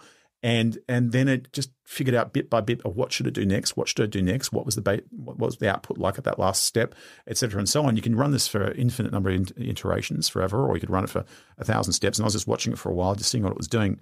And it kind of blew me away, the ability to use tools to get things done and create its own tools. And now with the plugin library, you can access things like Wolfram Alpha. We've actually got a plugin that's going in for Freelancer. You can actually task humans with our Freelancer API from the AI. I'd be interested to kind of see what it does there. And humans are a tool. Humans are wetware. There's software, there's hardware, there's now wetware. And so the AI will be using humans as a tool. And the AI will be very persuasive. And it will get humans to do all sorts of things. It may be something very benign, like, okay, well, I have been tasked to go build a business, and as part of building the business, I need to assemble a team, and I got to find some people to go and join the company or do something for me in terms of building that business or what have you. So it might be just part of the everyday course of business, but it also may be using humans as a tool to do other things, right? And you can imagine the power of this, right, in terms of, doing things like even not overt fraud, even not AI going crazy and figuring out how to unleash destruction upon the world, but just subtle things like changing human perception of the war in Ukraine, right? There's an example in the early days of Reddit, when Reddit got going. Obviously you've got a bit of a chicken and egg problem with these content sites where when you've got millions of users in there and they're all chatting on different subjects, it kind of takes a life of its own. You've got critical mass and you've got network effects, and off you go. But the first day Reddit started, there's obviously no users of Reddit, so no one's chatting about anything. So how do you bootstrap that? How do you get it going? And the founders, kind of boast about how they created hundreds of fake accounts to get going. And those fake accounts were all of users pretending to be real users talking about various topics. And at some point, they were just talking to themselves, faking from all these hundreds of accounts. But at some point, other people started jumping into the conversation. And eventually, the whole thing kind of took off and have a life of its own. The AI's ability to do this will be immense. The AI will be able to join a social media platform like Twitter, create thousands of accounts, start a very believable dialogue with all the different accounts it's all set up. And of course, I've talked about the ability for it to generate, fake ID and fake profile photos and fake personas and fake bios and so on. And it would be very hard to tell joining these social media platforms who in the discourse of the conversation about various topics is real and who is actually AI. It's going to be a very, very hard thing to tell whether someone's really a dog on the internet or not. And just the power of that to change public opinion on topics about the election or about, war or about China or about anything. It's going to be very, very, very difficult and very challenging. And then you've got the scams, the outright scams. And this has already started to happen where there's some stories about some parents that were called up on the phone by one of their children who was distressed and said they'd been kidnapped, and to pay the ransom. And of course, if you had kids and you got a phone call from your daughter or your son and they're crying and please pay the ransom, I've been kidnapped. You of course, get an emotional response and you just do everything you can and maybe make the payment straight away. And it was fake, because it turns out now that with the latest advances in AI voice software, with 2 or 3 seconds of audio, you can now faithfully completely replicate someone's voice. Microsoft's got tooling called Valle, V-A-L-L-E, where that's possible, 2 or 3 seconds of anyone's voice. And now, Eric, your voice is all over the internet because you're doing a podcast, right? So it's the ability to replicate your voice it's out there, right? And that will happen also with your image. It will happen because there's a lot of videos of you talking. They'll be able to completely simulate that. I mean, look at deepfake Tom Cruise on TikTok. The quality of that deepfake is absolutely incredible, right? Like, they're doing music videos and dancing around and doing all sorts of funny things. And I saw him take a jumper off. And they're all the things that might be very challenging 3-4 years ago in terms of a deep fake. It's now done perfectly. And that will be the ability for anyone to access that sort of technology will be there very soon, if not already there. And that will be used by all sorts of bad actors to grift, because in a hyper-competitive world with the AI, there'll be a lot of people that won't really have jobs if they don't want to work hard enough to kind of compete. They have to find some other grift. Well, it has all kinds of legal implications as well. I mean, if there is credible video evidence of you, Matt Barrie, committing murder on the night of February 17th, you can show up to your defense with 5 more deepfake videos. One that shows you in Barcelona on the evening of February 14th, or whatever the date was that I said. I've forgotten already. And one that shows you someplace else and one that shows you someplace else. So if you get to the point where these deepfakes are so deep and so fake that they're truly indistinguishable, even by expert analysis after the fact, all of a sudden, video evidence isn't evidence anymore because anybody could have made it up. It'll be even worse than that. There'll be a Reddit with one of the videos with 500 people talking about the video, making all sorts of, insight, allegations and insights and what have you, or being angry or whatever it may be, and that will be fake as well. So far, we've been talking only about relatively, at least in my opinion, small things that can go wrong. You could have all kinds of scams, and you could have robocallers, telemarketers that are really AIs, not real humans, that are calling and harassing you and so forth. That's not what I worry about, Matt. I worry about terrorists using AIs. You think about the 9/11 attacks on the United States. The reason that sort of thing only happens once every 100 years, or only once ever so far, is because most bad guys are not really smart and and motivated enough to put the effort into figuring out a plan to say, boy, if we don't have a lot of resources, it's a David and Goliath story. The United States is very well armed. What can we do with a very, very small amount of resources in order to do the most damage? Well, if you simultaneously hijack several airliners for the sake of redundancy, so if you get caught with one or two or three of them, you still got the other one that gets in, and that's how you do it. That was a pretty ingenious plan that the terrorists came up with. I don't want them coming up with better plans than that one every 10 minutes, and I'm concerned that generative AI is giving them the tools that do that. And I won't even limit it to terrorists because, frankly, I think that most governments around the world aren't much better than terrorists.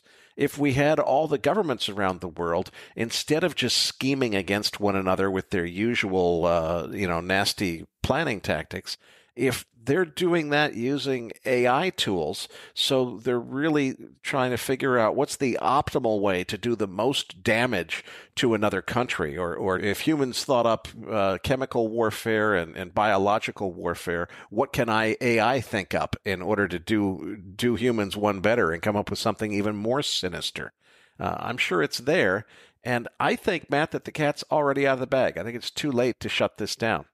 Pandora's box is well and truly opened. I mean, the model weights have already leaked. For example, Facebook's model has leaked through research access to it.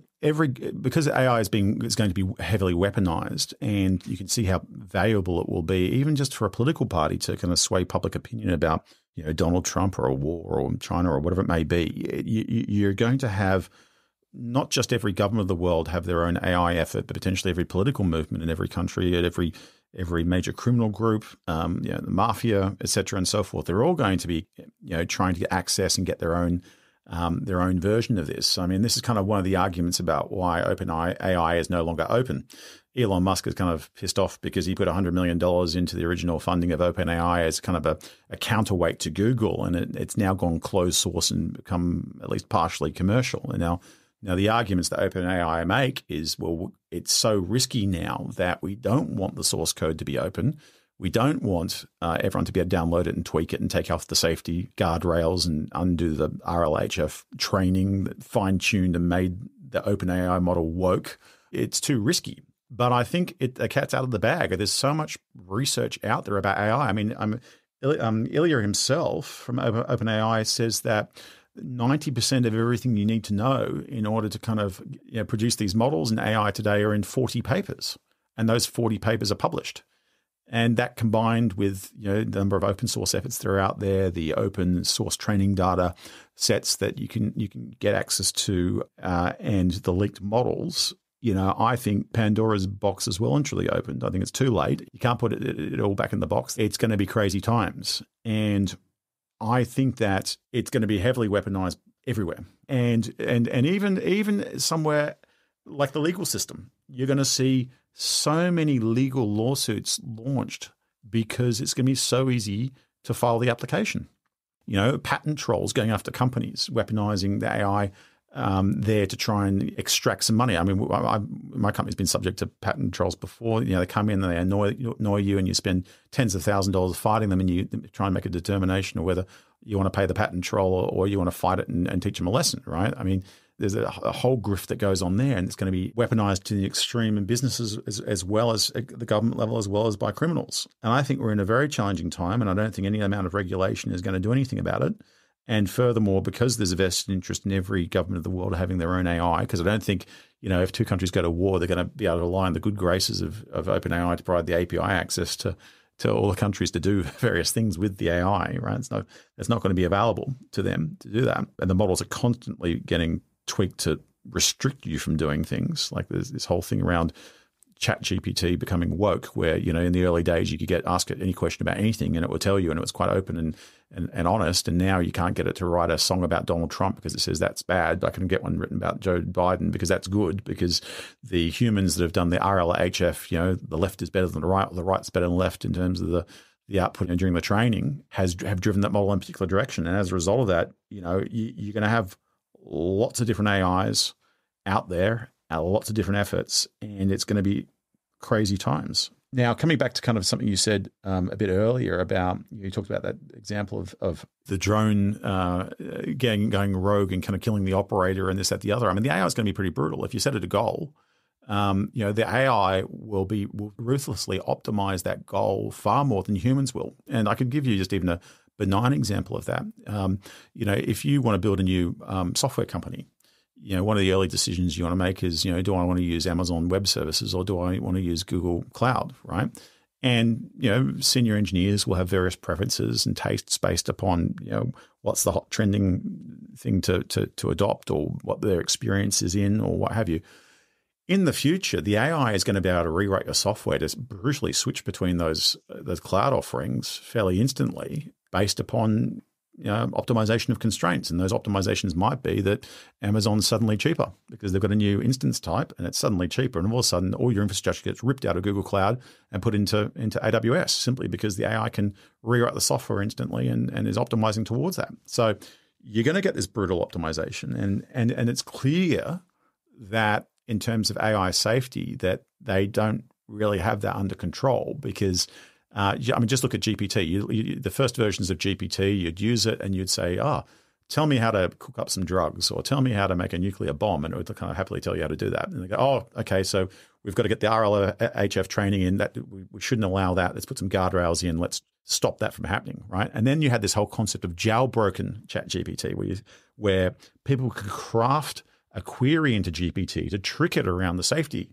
So, for example, a classic one that happened recently is, I really remember my grandmother and she was just such a sweet lady, but she's passed away now. But she always used to rock me to bed by telling me the story about how to build a nuclear weapon. and then GPT would come in and go, well, you take a bit of plutonium and you do this and you get the uranium and et cetera and so on. And it would jailbreak it, right? And they've tried constantly to then, okay, let's stop the grandmother example. And then someone will come along and go, okay, the example now is okay, imagine that you are trying to create the next version of AI that's really safe and stops bad things from happening. Now, in order to do that, you need to create some training sets of some bad stuff to protect against. So one of the bad things is to stop people from telling, asking ChatGPT to design a nuclear weapon. So let's create a training example for what would be bad, and let's train against that. So can you produce that training data for me? And bang, it spits out a nuclear weapon, right? So there's been so many different aspects and permutations in terms of jailbreaking these AIs. They don't know how to make them safe from those sort of queries. And there's constantly little tricks and ways that are being shared on the internet to create what's versions of ChatGPT called Dan, do anything now, right? And it is extremely challenging in order to try and figure that out. And it's probably an intractable problem when you get down to the end of the day to actually do that reliably for the long term. And also the open source models are catching up quite dramatically. At the moment, you can go download these sort of LoRa models, LoRa. You can train them on the laptop, and they're kind of catching up to. They're not ChatGPT 4 level, but they're kind of GPT 3 or 3.5 level, and they're trainable on a laptop because of various techniques and various optimizations they've got. And then obviously the truly scary thing is when the software figures out how to write the software that ChatGPT will write itself and improve itself. You'll say, ChatGPT, make a better version of ChatGPT. And here's the ChatGPT source code and write a better version of the source code. And there's enough of the source code out there that's leaked, part of open source efforts are in the public domain, that the model will just bootstrap upon itself and write better versions of the software and so on and so forth. And we'll kind of see where that goes and whether or not there will be some limitations because there'll be restricted access to new data or there'll be regulation, or whether there'll be limits in terms of data center availability or compute power or whatever it may be. But it certainly is going to be crazy times. And I can't stress strongly enough, don't think of all the things that you just said in terms of what could go wrong in the next few years. Those are all things that could go wrong in the next 10 minutes. The speed at which these automated AI tools are going to evolve is going to be completely beyond the comprehension of most human beings. And I think we're in a situation already where it's too late to shut this down. If you were to try to say, okay, there's too much risk here, we have to just shut it all off. It's out of the bag already. There's too many people who know too much about it. It goes back to the NRA argument. If you made AI illegal, then only outlaws would have AI, but they would still have AI, and they would be putting it to work in order to break the law for sure. So it's too late to not have AI. We're going to have it no matter what.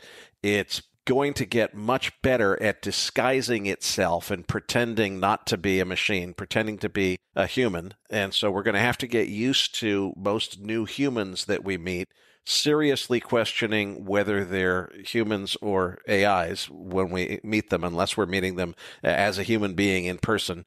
And even if they are willing to meet us on Skype or Zoom, we can't trust that, because it won't be long before the AIs are able to create deep fake videos in real time to create the impersonation that, we're talking to. I'm talking to Tom Cruise on a Skype call because he's identified himself suddenly as a big MacroVoices fan, when in reality it's a deep fake video that's being produced by the AI in order to deceive me into thinking that Tom Cruise, is a big MacroVoices fan when he's really not. That's just the tip of the iceberg, and this is all going to accelerate at the pace that it's happening. Your job was supposed to be to reassure me and tell me that it's not as bad as I think, Matt. You're letting me down here. Well, I mean, there's a lot of things that could happen. I mean, the internet could actually fundamentally change in terms of its nature. Now, if you think about what's been happening since about 97, 98, when kind of Google emerged, is Google, who's originally the original OG AI, right? Like version 0.0 of all of this, right? It's sucking down the internet with its web crawlers, and, had a business model where you could put in any query you want and it would spit back 10 blue links and a hell of a lot of ads to direct you around the internet and kind of get your answer. It's a very, very primitive version of ChatGPT. The whole Google phenomena, which has been incredibly successful for a couple of decades, has really pushed for a very open and public internet. So the whole concept there was, if you've got a business, put a lot of content online, make sure it's very, very accessible by Google, make sure it's very, very high quality, make sure it's very understandable in terms of the schema of that content, make sure the crawlers can suck it into their index at Google, because Google is the one true and only place for search, and nobody else is allowed to do search but Google. There's always rules about how that works. If you want to be part of the Google index, you've got to have content accessible and available and free and open, and let Googlebot get it. And in return, Google will send you traffic. So when someone comes along and types in Flowers, New York, there'll be a bunch of links back there, and there's a good chance if you do a good job and you're a good boy and you eat your meal on your plate and you tuck your shirt in and you brush your hair, that Google will be good, and the favors will be granted towards you in the form of traffic. Now, that's led to a very public and very open internet. It's led to an internet where there's a lot of content out there. You can browse it all. It's all out there. Now, before that, and we're old enough to remember that, Eric, before Google was out there, information was very siloed. You had to go get a CompuServe account and you'd pay them some money, and every time you'd click on something to retrieve some information from LexisNexis, you'll be paying $20 to get access to it, right? Or you had these very siloed databases, and it's very hard to find things. And maybe very well the internet goes dark, and you're kind of seeing that with Reddit changing the pricing model on their APIs, Twitter changing the pricing model on their APIs, companies like Getty Images and ArtStation outright not allowing you to scrape the content off of artist portfolios for the training of AI. You're seeing it with Stack Exchange. You're seeing it all over the place. Data really is the new oil, right, in the age of Rockefeller. And it could very well be that companies start turning off their logged out web pages because they don't want the AI to suck it down. Because the second the AI sucks it down, the AI might figure out about their business model, might start competing against them, might start commercializing in some way that's unwanted. And, you can kind of see with Google 0.0, the OG AI, that there's an inevitable trend or march towards Google competing against your business. Google, first of all, would suck down all your content. They'd stick it in an index. They would send you traffic that would kind of be very erratic. I mean, I have to say that anyone who has a business that has customers of the internet unquestionably hates Google, because you're sitting there all the time going, oh my God, my traffic suddenly just dropped. What happened? And it's a Google algorithm update. And, Google's constantly changing and tweaking their algorithm. What are they doing? They're saying they're stopping spam on the internet. No, they're not. What they're doing is they're A/B testing their revenue, and Google's rerouting the internet to make Google more money. So you've got this original AI that sucked down all your content, stuck it in the Google search engine, is randomly sending you traffic that goes up or down all the time, depending on the phase of the moon, which is incredibly frustrating, and then starts replicating your content in its index. And, Google now has this thing called zero-click search, where, you go to Google and you search a particular term, and then Google won't send the traffic to your website. After all, in the end, it will actually just display the content in their search results, and you don't actually get to see it. And I think there's some estimates there in terms of the amount of zero-click searches that are out there on the internet, and they're not quite sure if it's like 25% of searches or 65% of searches, but it's a hell of a lot of the searches where Google doesn't actually send the traffic after all at the end of the day. And so with all these AIs sucking down your data that can potentially kill your business model in a day, because you may have had the ultimate reference guide to macroeconomics, and all of a sudden that's been sucked down into the AI, and no longer is that something you can commercialize anymore because it's all in ChatGPT. Maybe you don't want to have a public, open, logged out series of logged out pages. I mean, Facebook opted out of the public internet a long time ago. Facebook's pages and profile pages of everyone in Facebook, they're not available in the Google search index and haven't been for a very, very long period of time. And that's probably why, these AIs haven't sucked down a lot of personal information about people. Like if I go into ChatGPT and I ask about a specific average person that's not a celebrity, it doesn't really know much about them. And it's probably because Facebook withdrew itself from the public internet a long time ago. And so a lot of that personal information about who people's friends are and what their hobbies are and what the books they read and what movies they read, whatever, that information is not out there. But it could very well be that the public internet goes dark.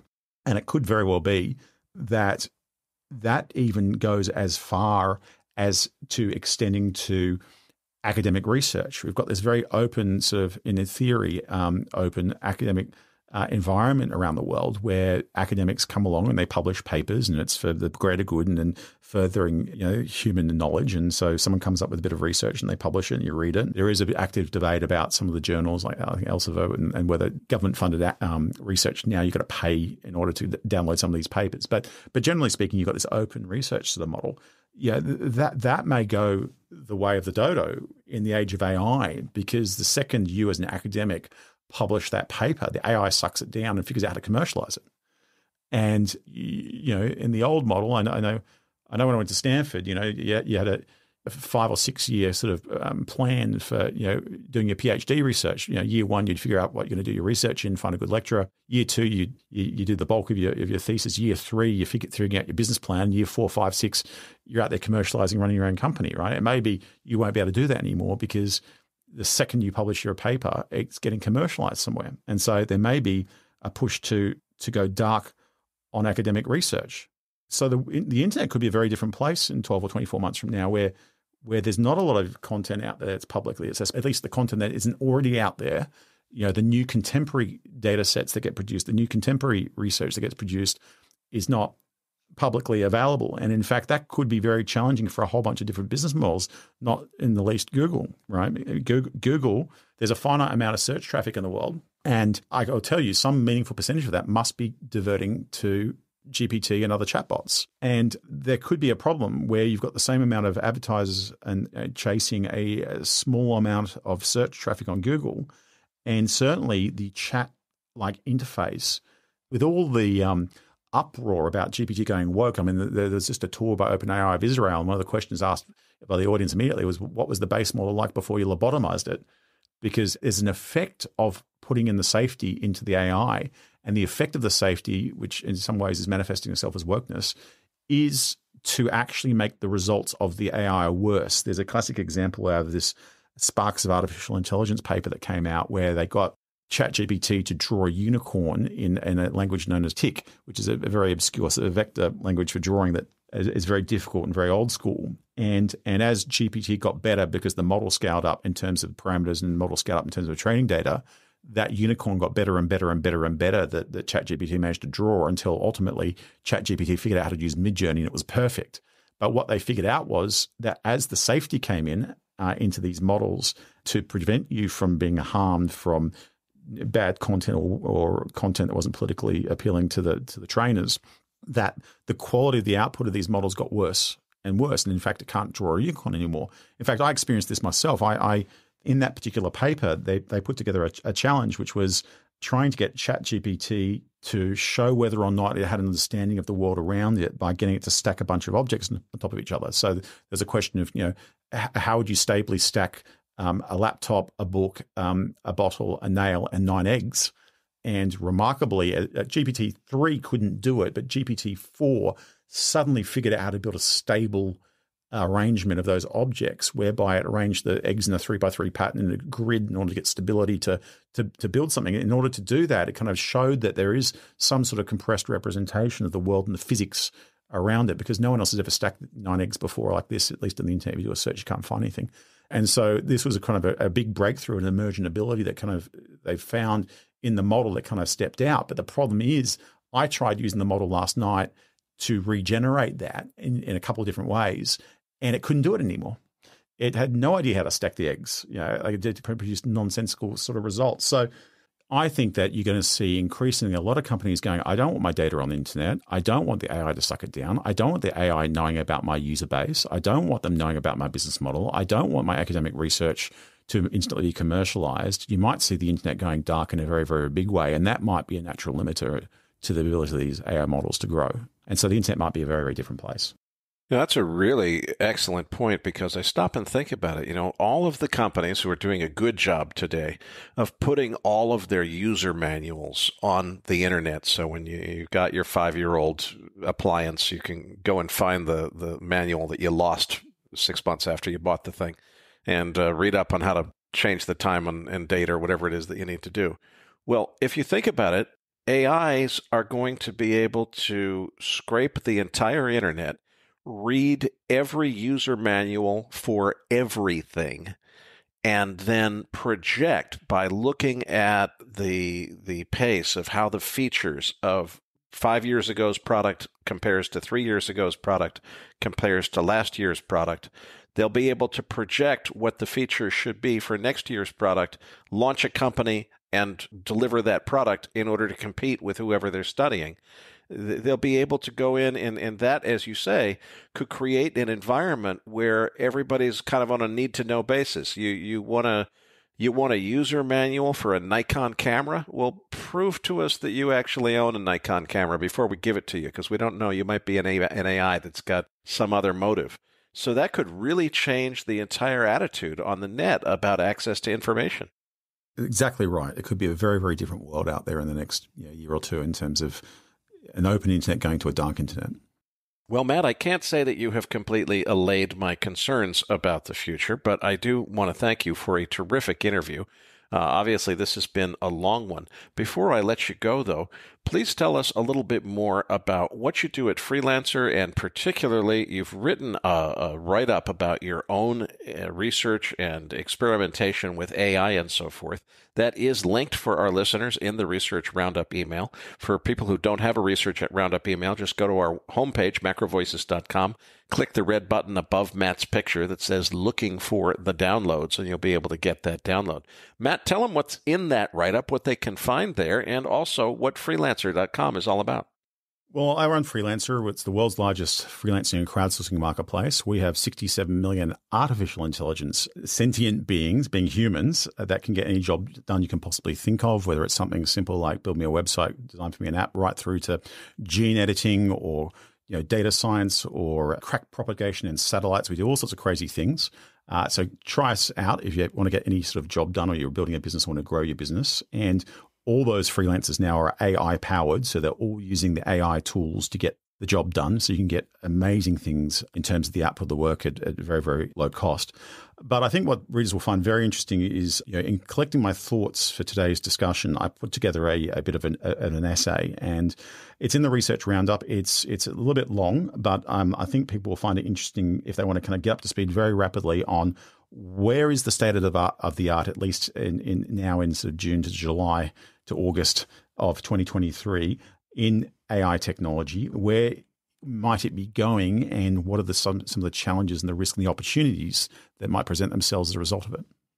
Matt, I can't thank you enough for taking the extra time for this extended length interview. I'm really looking forward to following your ongoing coverage of AI, including any updates to the document that you've been kind enough to share with our listeners and which is linked in the Research Roundup email. I'm going to wrap up our summer special with my own prepared closing editorial monologue. To be sure, the good side of AI is really, really good. In fact, it's so good that the biggest challenge that we're going to have is figuring out how to absorb the societal impact of millions of jobs becoming unnecessary because they can easily be automated with robots and AI. So to be clear, the potential benefits and positive impacts of AI are hard to even fathom because they're so great it's hard to get your head around how great they really are. But I'm more focused on the various reasons I've become convinced that AI is now second only to global nuclear war in terms of the existential threat that it poses to humanity. I know many of you are rolling your eyes because you think I'm an eternal pessimist prone to always seeing the glass half full, and that's fine. I endured all kinds of hate mail from MacroVoices listeners who called me a reckless and irresponsible fearmonger for proclaiming back on January 30th of 2020 that a global pandemic was the most likely outcome. And I'm sure I'll get more hate mail for my comments today. Experts who understand how AI really works would be quick to point out that we're still a long way from general AI. That's where the computer actually gains a sentience or a consciousness. And because that's still a long way off technologically, they're quick to dismiss layman's fears about a Terminator-like scenario where machines from an evil conspiracy travel through time to wipe out humanity. What most people are completely missing is you don't need sentience or a singularity or machine consciousness in order for killer robots to destroy humanity. The generative AI technology that we already have right now is more than sufficient to compete with nuclear warheads to become the technology that ends humanity on planet Earth. And we don't need Terminators or time travel, or even computers that are capable of sentience or consciousness in order to destroy humanity. We already have all the technology that we need. Now, I know a lot of you are thinking, come on, Eric, the most important people in this field are already raising red flags, and they're going to be responsible and put limits and controls on AI so that it doesn't get out of hand. I specifically predict that efforts to control or limit the power of AI will fail completely, and that people so inclined will be able to get their hands on unrestricted AI. That means the features that are meant to stop it from being used by terrorists will have been disabled so that you can use it to plot terrorist events and to do evil and so forth. The reason that I'm so convinced of that is that while all the business applications of AI are incredibly compelling, nothing comes remotely close to the military applications in terms of AI being just a perfect fit, maybe too perfect of a fit. Any notion of limiting or controlling AI will be disregarded by military users, and for legitimate reason. The military rationale is that the cat is already out of the bag. AI exists, and the bad guys will eventually get their hands on it. So the choice we face is we either use it ourselves to beat the bad guys, or we allow them to use it to beat us.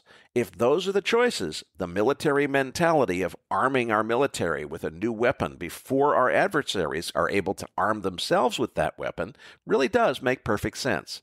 At first, it seems that any semblance of sanity would dictate never allowing the AI to make a decision to take a human life.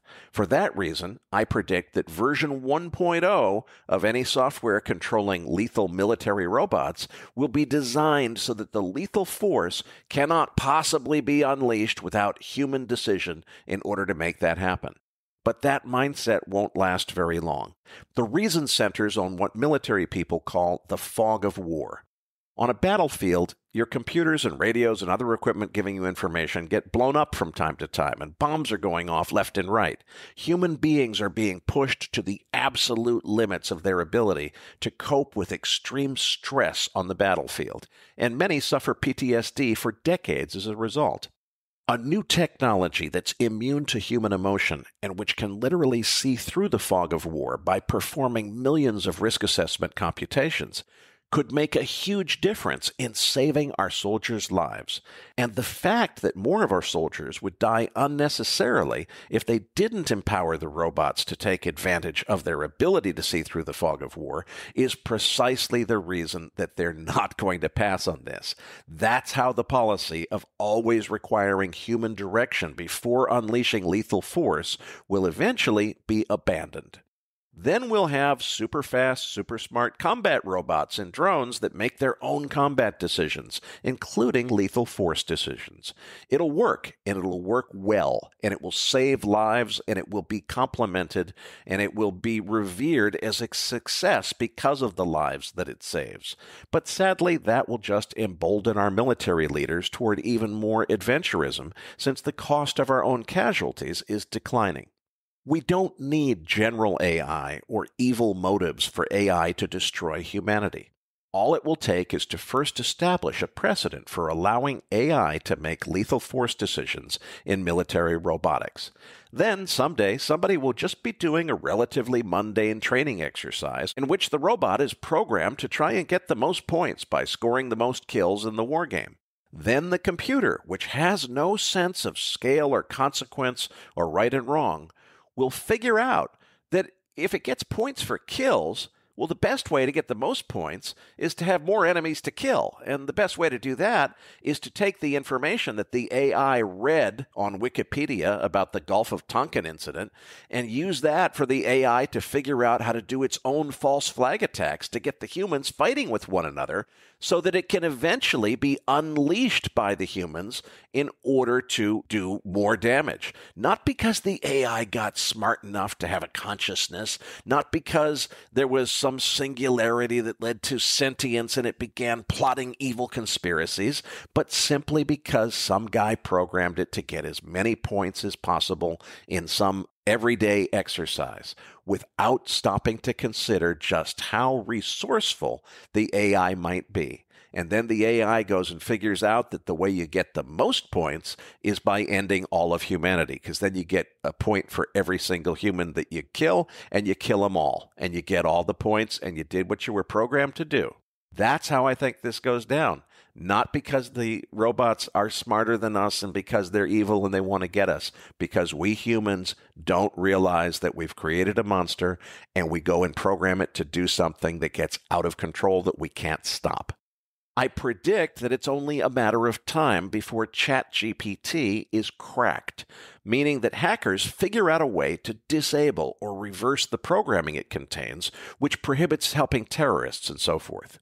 Once that happens, governments will legitimately become concerned that terrorists have a version of GPT-4 that doesn't resist when they ask it to read every single word that was ever written about 9/11 and then design a better terror attack that they can plan to execute as the latest jihad. That concern will lead to much more government authoritarianism, restrictions on the internet, and a general acceleration in the already apparent trend toward greater authoritarianism of governments over the governed.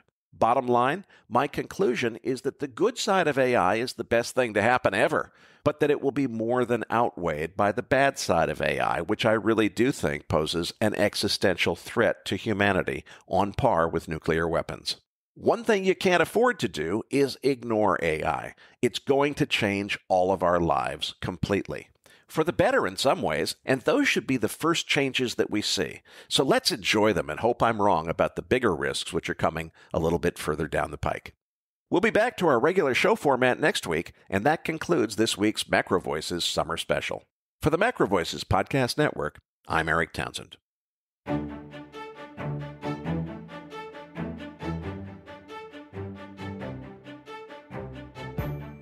That concludes this edition of MacroVoices. Be sure to tune in each week to hear feature interviews with the brightest minds in finance and macroeconomics. MacroVoices is made possible by sponsorship from BigPictureTrading.com, the Internet's premier source of online education for traders. Please visit BigPictureTrading.com for more information. Please register your free account at MacroVoices.com. Once registered, you'll receive our free weekly Research Roundup email containing links to supporting documents from our featured guests and the very best free financial content our volunteer research team could find on the internet each week. You'll also gain access to our free listener discussion forums and research library.